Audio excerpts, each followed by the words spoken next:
दादा भाई नौरोजी को grand old man of India और अनऑफिशियल एम्बेसडर ऑफ इंडिया भी कहा जाता है।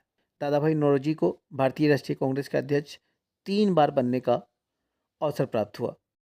पहली बार 1886 में, दूसरी बार 1893 में और तीसरी बार 1906 ईस्वी में। 1886 ईस्वी का भारतीय राष्ट्रीय कांग्रेस का यह अधिवेशन कलकत्ता में हुआ था। दादा भाई नौरोजी अध्यक्ष चुने गए थे।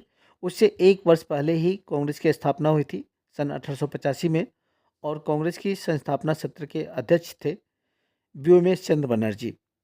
यही व्योमेश चंद्र बनर्जी 1892 ईस्वी में इलाहाबाद में हुए भारतीय राष्ट्रीय कांग्रेस के अधिवेशन की अध्यक्षता करते हैं और फिर से क्रम रिपीट होता है।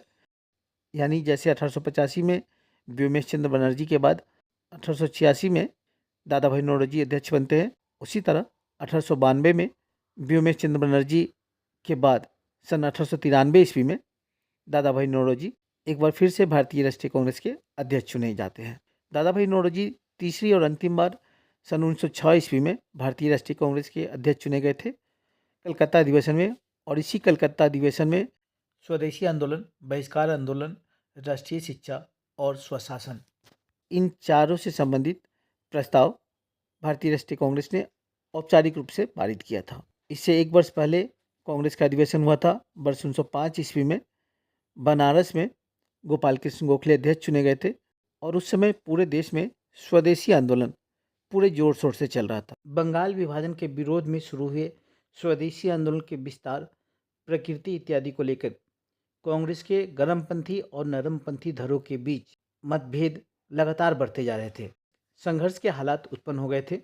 इस बीच वर्ष 1906 में दादा भाई नौरोजी को अध्यक्ष बनाने का निश्चय किया गया, क्योंकि गर्मपंथी और नरमपंथी दोनों धड़ों के नेताओं में नौरोजी समान रूप से लोकप्रिय थे। और इस तरह वर्ष 1906 में कलकत्ता में भारतीय राष्ट्रीय कांग्रेस का जब अधिवेशन हुआ, दादा भाई नौरोजी अध्यक्ष चुने गए, तो भारतीय राष्ट्रीय कांग्रेस का संभावित विभाजन टल गया।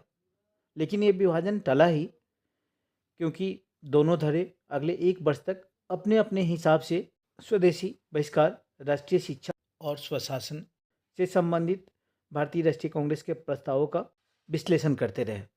और वर्ष 1907 में जब गुजरात के शहर सूरत में ताप्ती नदी के किनारे भारतीय राष्ट्रीय कांग्रेस का अधिवेशन हुआ, रास बिहारी घोष अध्यक्ष चुने गए। दोनों धड़ों के बीच का मतभेद खुलकर सामने आया। तनाव इतना बढ़ा कि सभा स्थल को पुलिस ने खाली कराया, अधिवेशन को भंग करना पड़ा, कांग्रेस विभाजित हो गई।